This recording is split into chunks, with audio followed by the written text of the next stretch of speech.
بسم اللہ الحمدللہ والصلاۃ والسلام علی رسول اللہ وعلی آلہ وصحبہ اجمعین، اما بعد فاعوذ باللہ من الشیطان الرجیم، بسم اللہ الرحمن الرحیم، رب اشرح لی صدری ویسر لی امری واحلل عقدۃ من لسانی یفقہوا قولی۔ السلام علیکم ورحمۃ اللہ وبرکاتہ، خواتین و حضرات، اور ایک دفعہ پھر خوش آمدید ہمارا اسپیشل پروگرام جواں تم چلے ہو کہاں۔ میرا نام راجہ ضیاء الحق ہے، اور انشاءاللہ آج ہم بات کریں گے انسان کے نظریے کے اوپر، انسان کی فکر اور سوچ کے اوپر، جس کو ہم ورلڈ ویو کہتے ہیں، اور اس کا کیا تعلق ہے ایک انسان کے اعمال کے ساتھ۔ اچھا، اگر آپ اپنے ارد گرد تھوڑا سا جائزہ لیں تو آپ دیکھیں گے کہ کئی آپ کو ایسے لوگ ملیں گے جو دنیا کے بارے میں ایک خاص نقطہ نظر رکھتے ہیں،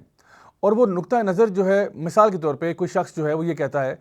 کہ آج کل نیکی کا زمانہ نہیں ہے، آج کل نیکی کا زمانہ نہیں ہے۔ اچھا، دراصل یہ انسان کہنا کیا چاہ رہا ہے؟ شاید وہ یہ کہنا چاہ رہا ہے کہ آج کل نیکی کرنے سے فائدہ نہیں ہوتا، یا اگر آپ آج کل کسی کے ساتھ نیکی کریں گے تو اس کا آپ کو صلہ نہیں ملے گا، یا شاید وہ یہ کہنا چاہ رہا ہے کہ آج کل نیکی جو ہے وہ ایک بالکل بیکار سی چیز ہے، کیونکہ ہر کام جو ہے وہ تو غلط طریقے سے ہوتا ہے۔ جب تک آپ کسی کو وہ 2 نمبر طریقے سے کام نہیں کریں گے تب تک کام ہوگا نہیں۔ تو اس کی یہ اب فکر اور سوچ بن چکی ہے۔ شاید وہ یہ سمجھتا ہے کہ اب جو زمانہ ہے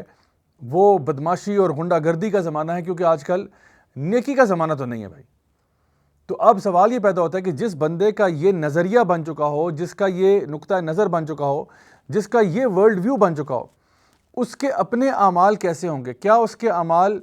خیر والے ہوں گے یا کیا اس کے اعمال شر والے ہوں گے؟ تو یقیناً یہ بات ہمارے سامنے بڑی واضح ہے کہ جو بندہ یہ سوچتا ہے کہ نیکی کرنے سے کوئی فائدہ نہیں ہوتا، وہ خود تو نیکی نہیں کرے گا، کیونکہ وہ نیکی کے اوپر آپ سمجھیں گیو اپ کر چکا ہے۔ وہ سمجھتا ہے کہ اب نیکی کرنے سے کوئی فائدہ نہ مجھے ہوگا، نہ معاشرے میں ہوگا، تو اب وہ برائی کی طرف مائل ہوگا۔ تو یہ برائی کی طرف مائل کیوں ہوگا؟ کیونکہ اس کا بلیف سسٹم یہ تھا، اس کا نقطہ نظر یہ تھا۔ ایک اور انسان کی مثال لیتے ہیں جو بیچارہ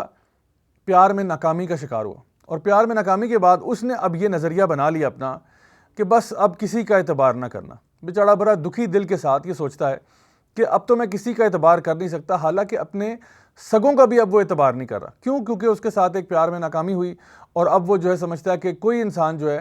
وہ اس قابل نہیں ہے کہ اس کے اوپر بھروسہ اور اعتماد کیا جائے۔ اب سوال پیدا یہ ہوتا ہے کہ اس نظریے کے ساتھ، اس ورلڈ ویو کے ساتھ، اس پرسیپشن کے ساتھ کیا وہ لوگوں کے ساتھ گھل مل جائے گا اور گھلنا ملنا پسند کرے گا، یا کیا وہ سوشل آئسولیشن کا اور تنہائی کا شکار ہو جائے گا؟ تو دوبارہ سے یہ بات ہمارے سامنے بڑی واضح ہے کہ جو شخص یہ سوچتا ہے کہ اب کسی کا اعتبار نہیں کرنا، وہ بجائے لوگوں سے ملنے کے وہ اپنے آپ کو جدا جدا سا رکھے گا، اپنے آپ کو تنہائی میں رکھے گا اور لوگوں سے ملنا پسند نہیں کرے گا۔ پتہ یہ چلا کہ جو آپ کا نظریہ ہوتا ہے، جو آپ کی سوچ ہوتی ہے، جو آپ کا ورلڈ ویو ہوتا ہے، یہ آپ کے دماغ کا سافٹ ویئر ہوتا ہے، اور یہ جو آپ کا جسم ہے یہ آپ کا ہارڈ ویئر ہے۔ آپ کا ہارڈ ویئر اسی طرح چلے گا جیسا کہ آپ کا سافٹ ویئر آپ کو گائیڈ کرے گا۔ بالکل اسی طرح سے ایک زمانہ تھا جو میرے پر بھی گزرا، جہاں پر میں یہ سمجھتا تھا، میرا ورلڈ ویو یہ تھا، میرا نقطہ نظر یہ تھا کہ زندگی بس ایک دفعہ ملتی ہے، کھاؤ پیو، انجوائے کرو، عیش کرو، بس یہی زندگی ہے۔ زندگی کا اصل مقصد بھی جو ہے وہ بس اپنے آپ کو خوش رکھنا، اپنے آپ کو انٹرٹین رکھنا ہے۔ تو جب یہ مقصد تھا، یہ نقطہ نظر تھا، تو پھر لائف سٹائل بڑا ڈیفرنٹ تھا، دین کے کوئی اتنے قریب نہیں تھا، دین سے بہت دور تھا۔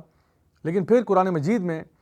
سورہ البقرہ کی یہ آیات میرے آنکھوں کے سامنے سے گزری، جہاں پہ اللہ سبحانہ تعالیٰ فرماتے ہیں کہ کیف تکفرون باللہ وکنتم امواتا فاحیاکم ثم یمیتکم ثم یحییکم ثم الیہ ترجعون، کہ تم کیسے اللہ میں کفر کر سکتے ہو جب تم مرے ہوئے تھے اور اللہ نے تمہیں زندہ کیا، پھر تمہیں موت آئے گی، پھر تم زندہ کیے جاؤ گے اور لوٹ کر تم نے اللہ کے پاس جانا ہے۔ تو پتہ یہ چلا کہ زندگی ایک دفعہ نہیں ملتی، زندگی تو 2 دفعہ ملتی ہے۔ ایک دفعہ ہم مرے ہوئے تھے، اللہ نے ہمیں زندہ کیا، ہم دنیا میں آ گئے، اب دنیا میں ہم لوگ رہیں گے، اپنی لائف گزاریں گے، یہ ہمارے لیے امتحان ہے۔ پھر کلو نفس ذائقۃ الموت، پھر ایک دن موت بھی آئے گی، اور اس موت کے بعد دوبارہ اٹھائے جاؤ گے اور لوٹ کر تم نے اللہ کے پاس جانا ہے۔ تو پتہ یہ چلا کہ زندگی جو یہ والی ہے یہ تو بہت چھوٹی ہے، اس میں آپ 70 80 90 100 سال زندہ رہ لیں گے، لیکن وہ جو زندگی اس کے بعد والی ہے وہ آپ کی اصل زندگی ہے، جو ہمیشہ ہمیشہ کی زندگی ہے، جس کے بارے میں اللہ تعالیٰ فرماتے ہیں خالدین فیہا ابدا، وہ ہمیشہ ہمیشہ وہاں رہیں گے۔ تو وہ زندگی ہمیشہ کی ہے، جیسا یہاں کرو گے ویسا وہاں بھرو گے۔ وہ انگلش میں کہتے ہیں as you sow so shall you reap, تو جیسے اعمال تم یہاں کرو گے ویسے اعمال اسی کا بدلہ تمہیں وہاں ملنے والا ہے۔ تو جب یہ آیات میری نظروں سے گزری تو میں نے یہ بات سوچی کہ اب مجھے اپنا نقطہ نظر جو ہے نا اس کو اپ گریڈ کرنے کی ضرورت ہے۔ اس کو بہتر کرنے کی ضرورت ہے، اس کی اصلاح کرنے کی ضرورت ہے۔ تو جب یہ فکر دماغ میں بیٹھ گئی کہ زندگی ایک دفعہ نہیں 2 دفعہ ملتی ہے، اور میں جو یہاں اعمال کروں گا اس کا جواب وہاں دینا پڑے گا، جیسا کہ اللہ تعالیٰ فرماتے ہیں فَمَن يَعْمَلْ مِثْقَالَ ذَرَّةٍ خَيْرًا يَرَهُ وَمَن يَعْمَلْ مِثْقَالَ ذَرَّةٍ شَرًّا يَرَهُ، جو تم ذرہ برابر خیر کرو گے اس دن وہ بھی سامنے تمہارے آ جائے گا، اور جو تم ذرہ برابر شر کا کرو گے وہ بھی اس دن سامنے آئے گا۔ تو جب یہ ورلڈ ویو بدلا تو آٹومیٹکلی اعمال بدلنا شروع ہو گئے، ماں باپ کے ساتھ ریلیشن شپ بدل گیا، اللہ کے ساتھ ریلیشن شپ بدل گیا، زندگی میں طبیعت میں چیزوں کو چینج کرنا شروع کیا آہستہ آہستہ، اور کوشش کی کہ اب اللہ تعالیٰ کا فرما بردار ہو جاؤں، کیونکہ جب حساب کتاب بھی اس نے لینا ہے تو پھر میں اس سے بنا کے رکھوں کہ بگاڑ کے رکھوں، یہ اصل سوال تھا۔ تو خواتین و حضرات، اصل میں بات یہ کہ جو ہمارا دین ہے نا، وہ بھی ہمیں ایک نقطۂ نظر دیتا ہے، وہ بھی ہمارا ایک ورلڈ ویو بناتا ہے جس کو ہم کہتے ہیں ایمان۔ اسی لیے بار بار قرآن مجید میں ذکر آتا ہے الذین آمنوا وعملوا الصالحات، وہ لوگ جو ایمان لاتے ہیں اور نیک عمل کرتے ہیں، انہی کے بارے میں آتا ہے کہ ان کو اللہ تعالیٰ کامیابی عطا فرماتا ہے۔ تو یہ جو ایمان ہوتا ہے یہ صرف کوئی کہنے کی چیز نہیں ہے، ایمان آپ کے تمام اعمال کو ڈرائیو کر رہا ہوتا ہے، آپ کے تمام اعمال کا دار و مدار جو ہے وہ آپ کے ایمان کے پیچھے ہوتا ہے، یعنی ایمان ہوگا، صحیح نیت ہوگی، پھر آپ کا عمل جو ہے وہ قابل قبول ہوگا۔ اور یہ ایمان کیا چیز ہے؟ ہم اللہ تعالیٰ پر ایمان لاتے ہیں، اللہ کے فرشتوں پر ایمان لاتے ہیں، اللہ کے جو نبی اور رسول گزرے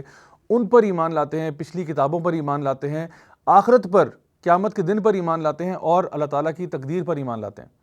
جو شخص اللہ کو مانتا ہے، جو شخص روز قیامت پر ایمان لاتا ہے،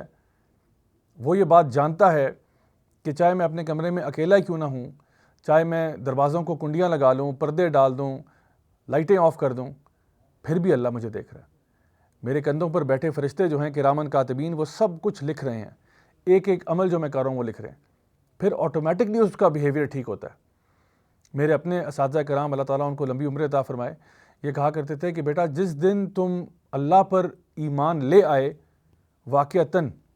اور جس دن تم روز قیامت پر ایمان لے آئے صحیح معنوں میں، اس دن سے تمہارا چلنا پھرنا اٹھنا بیٹھنا اس بات کی گواہی دے گا کہ تم اللہ پر ایمان لاتے ہو، اور تم روز قیامت پر ایمان لاتے ہو، اور تم نبی کریم صلی اللہ علیہ وسلم کو اپنا رول ماڈل سمجھتے ہو، جس دن تم واقعی ایمان لے آئے۔ ورنہ باتیں کرنا تو بہت آسان ہے، اپنے آپ کو یہ کہنا کہ میں جی اللہ کا بہت چاہنے والا ہوں، میں تو عاشق رسول ہوں، میں تو حافظ ہوں، علامہ ہوں، مفتی ہوں، مولانا ہوں، یہ کہنا تو بہت آسان ہے، لیکن اصل چیز ہے دین پر عمل کر کے چلنا، کیونکہ جو آپ کا نظریہ ہوتا ہے وہ بہرحال آپ کے اعمال پہ جھلکتا ہے، آپ کے اعمال میں نظر آتا ہے۔ اسی لیے اسلام کے اندر اتنا زیادہ زور دیا گیا اپنے عقائد کو درست کرنا، اپنے ایمان کا تحفظ کرنا، اپنے ایمان کی اصلاح کرنا۔ اگر آپ کا ایمان کمزور پڑ رہا ہے، اور ایمان یقیناً کمزور پڑ جاتا ہے، یعنی ہمارا ایمان جو ہے وہ کبھی اوپر جاتا ہے کبھی نیچے ہوتا ہے، جب مومنین جو ہیں وہ اللہ تعالیٰ کی کتاب کی تلاوت کرتے ہیں، اس کو سمجھ کر پڑھتے ہیں تو ان کے ایمان میں اضافہ ہوتا ہے۔ جب آپ نیک لوگوں کی صحبت میں بیٹھتے ہیں تو آپ کے ایمان میں اضافہ ہوتا ہے، جب آپ نیک اعمال کرتے ہیں تو آپ کے ایمان میں اضافہ ہوتا ہے، اور جب آپ اس قسم کے پروگرامز دیکھتے ہیں، درس و تدریس کی محفلوں میں جا کے بیٹھتے ہیں، دین کو سیکھتے اور سمجھتے ہیں، تب بھی آپ کے ایمان میں اضافہ ہوتا ہے۔ لیکن پھر کیا ہوتا ہے؟ ہم دنیا والوں کے ساتھ جا کے مل جاتے ہیں، ہم دنیا والوں کے ساتھ دنیا داری کی باتیں کرتے ہیں، پھر ہمارا ایمان تھوڑا سا کمزور ہو جاتا ہے، پھر ہم دوبارہ جب اللہ کی طرف رجوع کرتے ہیں پھر ایمان میں اضافہ ہوتا ہے۔ تو یہ ایک مستقل ایک جنگ ہوتی ہے جو انسان کو لڑنی پڑتی ہے اپنے ساتھ، اپنے دل کے ساتھ، اپنے دماغ کے ساتھ، جہاں پہ اس کو کوشش یہ کرنی چاہیے کہ اس کا ایمان جو ہے ایک اچھے لیول پر برقرار رہے، تاکہ وہ نیک اعمال میں زیادہ سے زیادہ بڑھ چڑھ کر حصہ لے۔ تو یہ اصل میں جو آپ کا نظریہ ہوتا ہے، اصل میں جو آپ کا ورلڈ ویو ہوتا ہے، یہ آپ کے سارے اعمال کو ڈرائیو کر رہا ہوتا ہے۔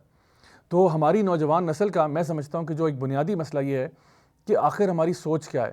آخر ہماری فکر کیا ہے، وہ کیا چیزیں ہیں جو کہ ہمیں ایکشنز کرنے پر مجبور کرتی ہیں۔ اب اگر ایک لڑکا ہے یا ایک لڑکی ہے جو کہ گناہ گار ہے، جو کہ بہت گناہوں میں ملوث ہے،